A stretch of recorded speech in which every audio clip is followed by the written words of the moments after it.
Çocuklarımızın karakter gelişimi ve özellikle görerek ve uygulayarak öğrenme açısından önemli bir fırsattır. Burada şu parantezi açmak istiyorum. Yapılan araştırmalara göre insanoğlunun karakter yapısının %63'ü 7 yaşından önce oluşmaktadır. Bakınız, Peygamber Efendimiz'i bir kere daha anmamıza vesile olan bir araştırma sonucudur bu. Ne buyuruyor Peygamberimiz? Çocuklarınız 7 yaşına gelinceye kadar onlara namaz kılmasını öğretiniz. 7 yaşa bir vurgu var. Tabii çocuk 7 yaşına gelince hemen evladım namaz kıl diyecek halimiz yok. 7 yaşına gelinceye kadar 4 yaşında, 5 yaşında, 6 yaşında onlara eğitim vermeliyiz. Eğitime onları başlatmalıyız.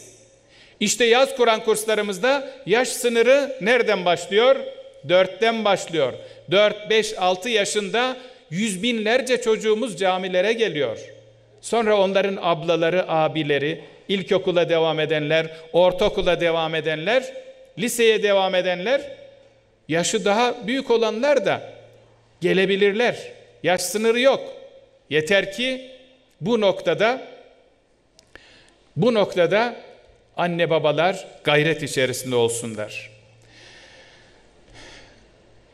Değerli kardeşlerim, din eğitiminden uzak kalan çocuklarımızın tarihini, toplumunu, medeniyetini tanıması ve daha iyi bir gelecek inşa etmesi oldukça zordur.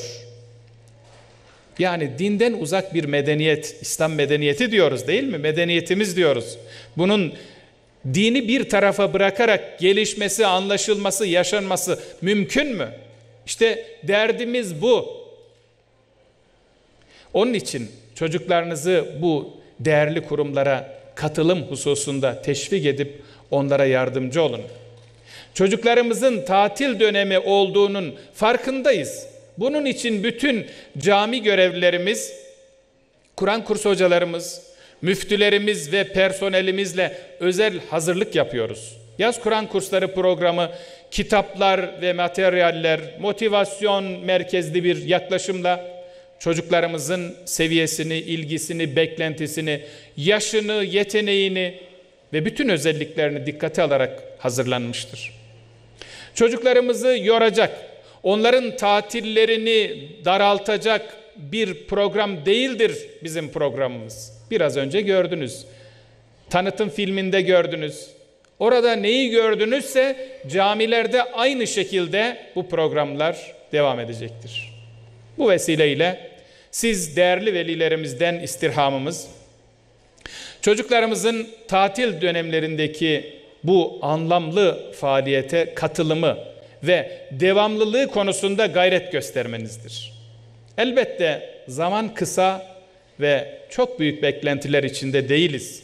Ama yaz dönemi çocuklarımızın kalbinde bir iyilik tohumu ve peygamber sevgisi koymak için onların kalplerine yeterli bir zamandır. Hani şair diyor ya, tohum saç, bitmezse toprak utansın, hedefe varmayan mızrak utansın, hey gidi küheylan, koşmana bak sen, çatlarsan doğuran kısrak utansın diyor şair.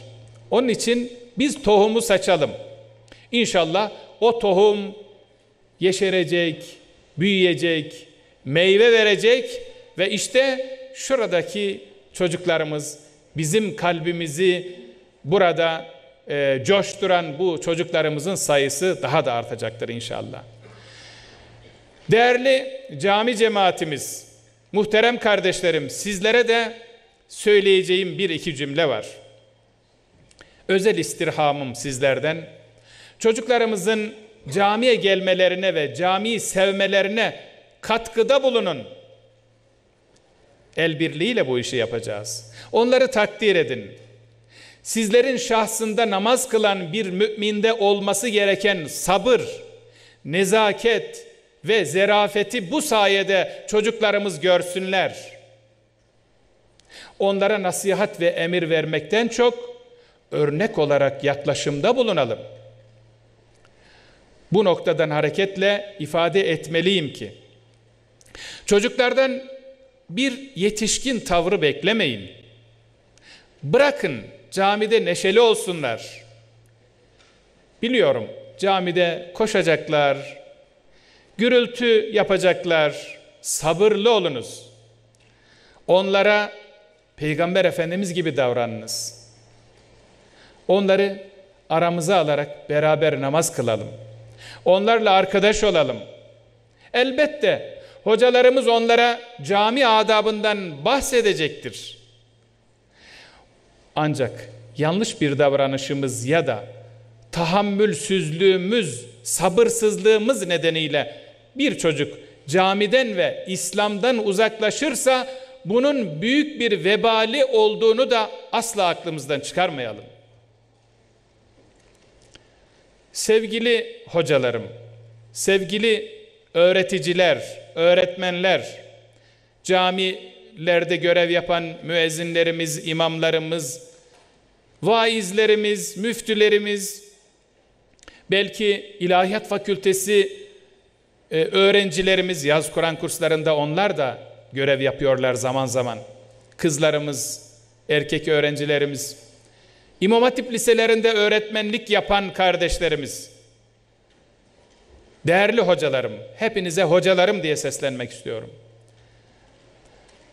Sizler de bu sabrı, bu tahammülü iyi bir şekilde gösteriniz.